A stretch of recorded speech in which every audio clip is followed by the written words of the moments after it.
Alright, Kalala Yahweh, Bashem Yahushua, Bashem Kakadash.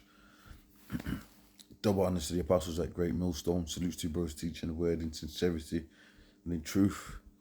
Another commentary style video. And we're going to talk about the Mark of the Beast RFID chip. And this is GB News. We're going through different news channels and whatever.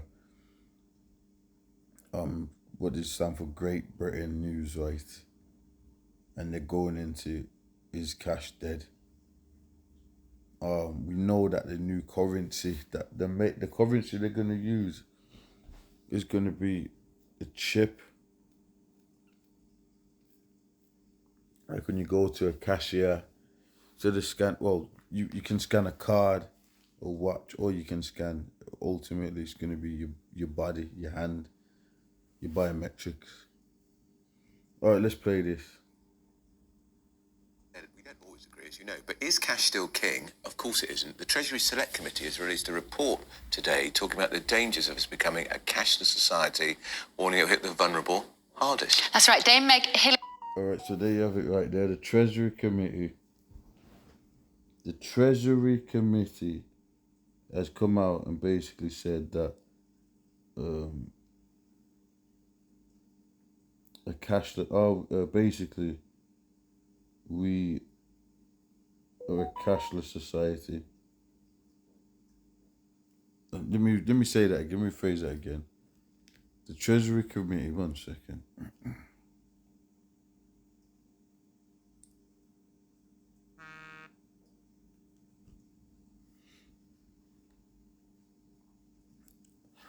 Oh, you know what? The Treasury Committee is based. Let's see. Yeah, it's the chairwoman of. The Treasury Select Committee has released a report today talking about the dangers of us becoming a cashless society, warning it'll hit the vulnerable hardest. That's right, Dame Meg. So let's check. Let's look at the Treasury Committee. I'm gonna go back. Let's type it in right quick, so we can go back to it.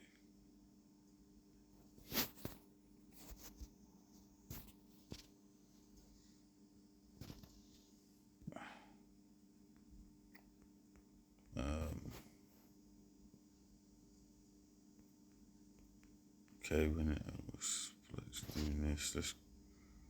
Let's just do this.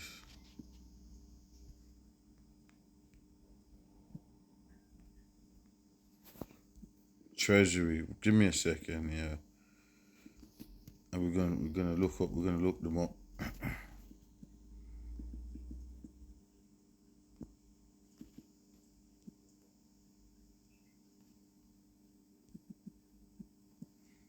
So we'll go into that in a bit, right?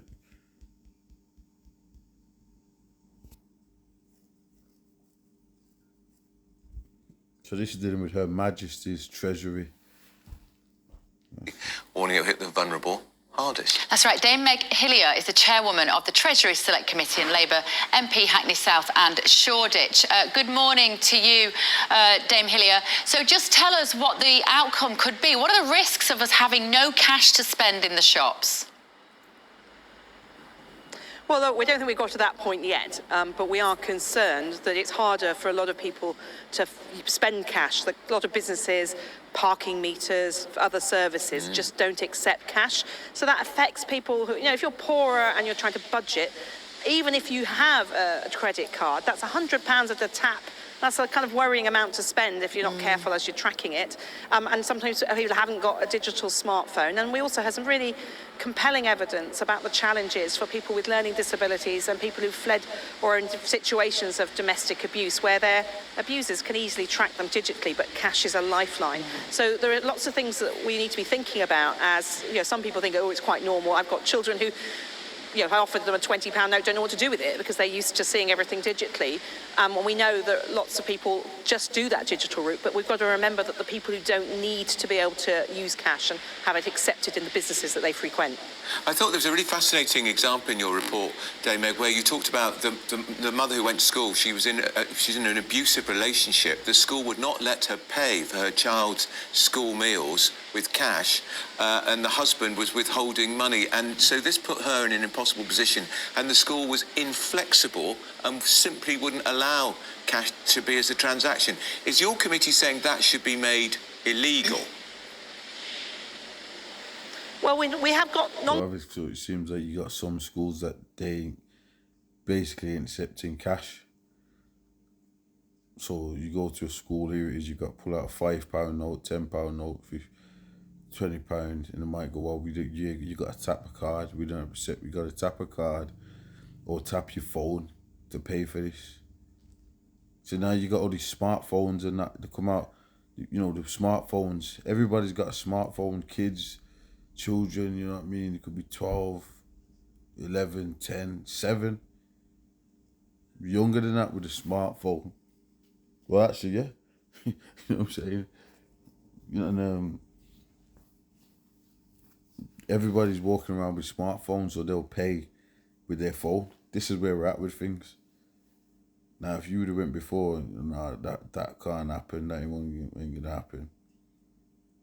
When people were using these Nokias and all that. Let's go in. Not as far as saying that you have to accept cash. We're saying, because one of the things was interesting, Andrew, we couldn't get enough evidence about where cash is accepted, but we did get quite a lot of anecdotal evidence. Some parts of the country you can pay for parking in cash. In my part of London, you pretty much can't. You have to download an app. I remember being in Wales on holiday, and there I was with some cash, but not the right coins for the machine. And thankfully, a good Welsh Samaritan helped me out and actually just gave me some money so that I could pay for the parking. So you have differences in different parts of the country. But that case that you highlight was one that really struck home for the committee. And I think that this is also a wake-up call for businesses and other bodies, that you do need to understand that there may be very good reasons why people just can't pay in other ways. And frankly, it shouldn't be beyond the wit of a school or a small business to have a small float of cash, to make sure that... So the way the system's going, cash is getting phased out. So pretty much they're trying to bring it in. They're trying to talk about it's scenarios where, look, man, there's someone that might have a learning disability, so they can't really know how to use the smartphones. They had the issue with the older people, so that just shows you that they're bringing in the cashless society, and there's individuals that they're trying to either get around to say, well, how are we going to get them to adapt to this system? Yeah, but then remember, if you got learning disabilities, they've got that brain chip. Elon Musk right now, they're putting them brain chips in people. Let's just show you a quick shot of that. They're putting that brain chip in Mother Earth. They're putting that brain chip in cats. Putting brain chip, whereby if they're lame, so they got a solution for that already. For learning disabilities, it's the brain chips. You got a company called Brain Chip. Unlock the power of AI with Brain Chip. Come on, man. Brain Chip. What is known as a brain-computer interface, which works by detecting the tiny electrical impulses generated when humans think about moving and translates these into digital command, such as moving the cursor on the screen. So they're chipping people's brains. And you might, what's the brain chip got to do? That's how they're gonna get around that whole thing. This cashless. They might not be able to with the brain chip. You know what I'm saying? Then they're gonna have no excuse. So this mark of the beast is coming in a big way. All right, let's just see what this is saying. Of cash, to make sure that people who are in those situations can pay for the services that they want to purchase. Do you need a little grooming TLC ahead of a big summer? Maybe to the beard, hedger, and the lawnmower bundle. This is the ultimate toolkit to achieve a great look for 20% off, and the lawnmower 5 plus sculpting power as well. Spot free.com. This is a David versus Goliath fight you have on your hands. There are big banks, there are big transnational corporations that would love to see the end of cash, Meg. Hey, check that The scriptures has got to come in. Even she's quoting it. She's mentioned in the Bible. David and Goliath, right? We all know the story of David and Goliath. Okay. Now, she said that she's coming against basically coming against the elites. That's why it ain't going. It's not going to work. You ain't going to stop everything. The way the system is, the banks even, they've got cashless going on. They've got AI in there. There's all sorts of stuff being talked about, merged into this system as we speak. The prophecy says that they're going to cause all great and poor, rich and poor to receive a mark in there. So there's nothing that you can do. You gotta, just to stop it from happening, the only choice you got is to not take it. Now, they're going to be, well, you can't buy, you can't sell, you can't participate in the system and shit. You know, but it is what it is.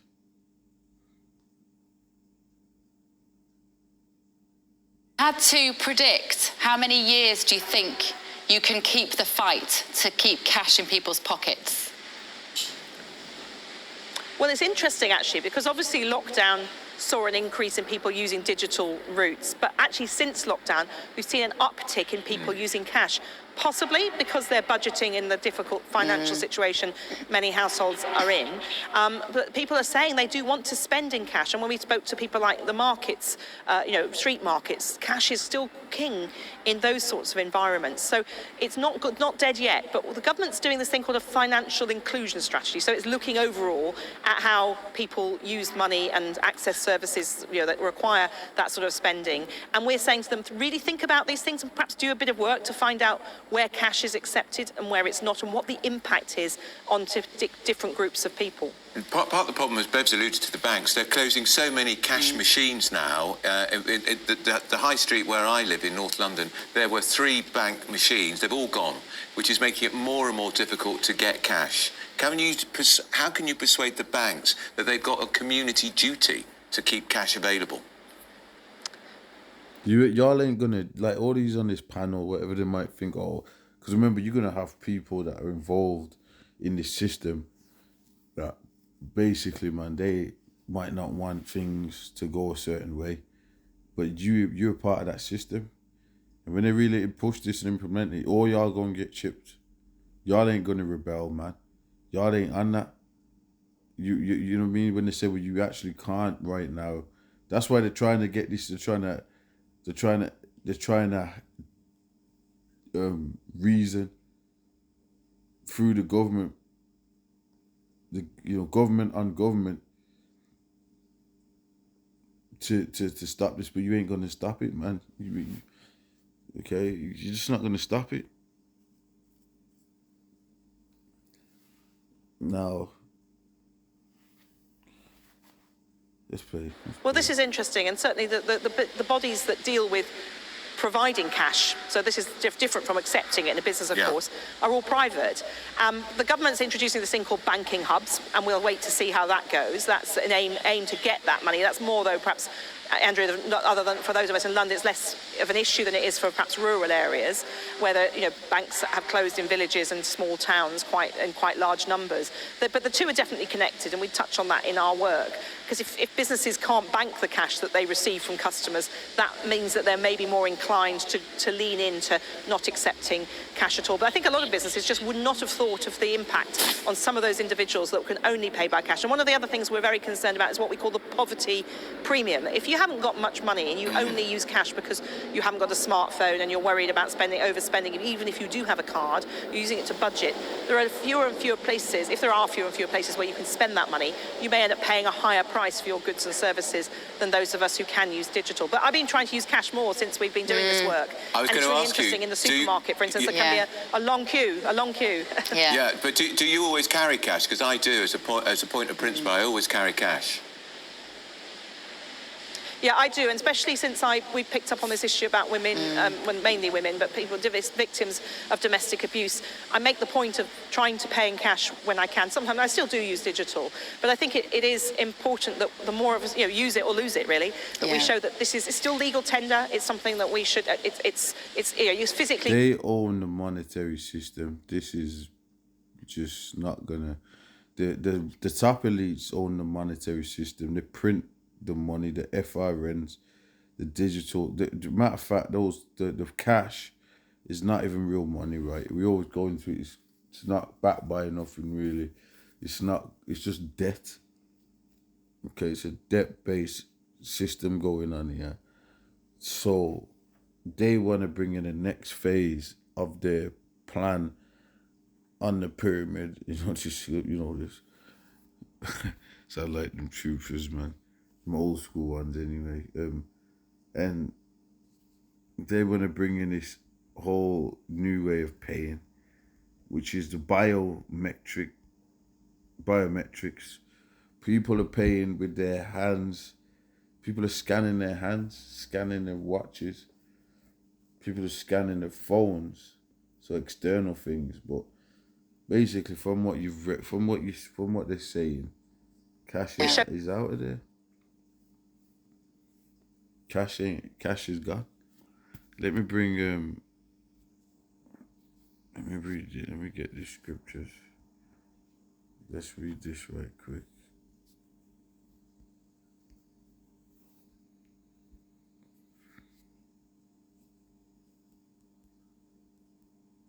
And he causeth all, both small and great, rich and poor, free and bond, to receive a mark in their right hand or in their foreheads. So no more phones. They put it in you, because really it's a tracking device.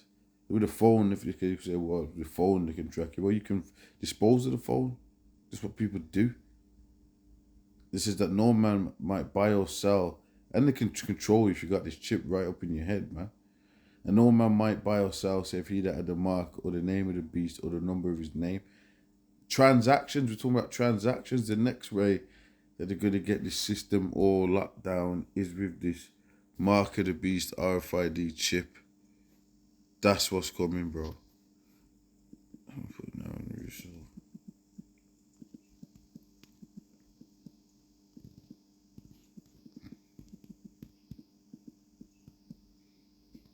You saw the top, they're using technology. That's what this is. Okay, someone's put the scriptures, RFID implant, and the cashless society. Okay, I might have to click that and do a video on that.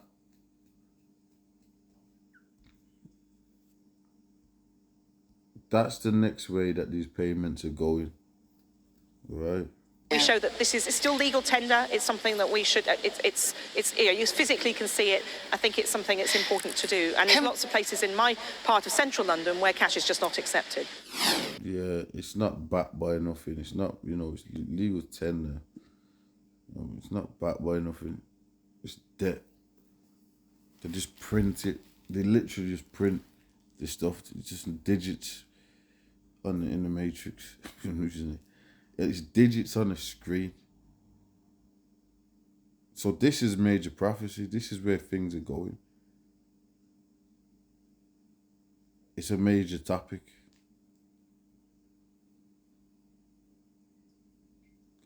Cashless society will be by way of the RFID chip. All right.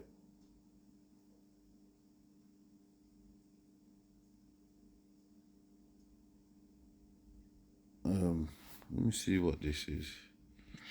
Let me go back here. News.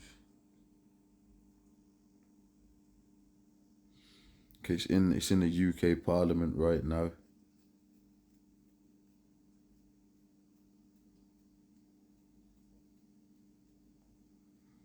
So this is 3 hours. Cash acceptance in the UK is declined.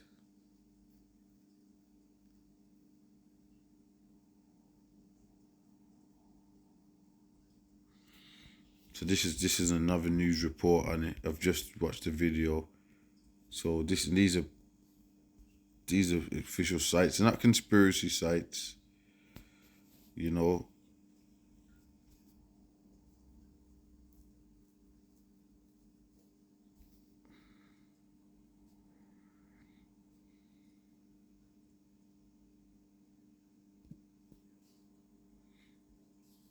All right. I'll catch you on the next show. The way cash is going to be is by cashless society, which is by the mark of the beast, RFID chip.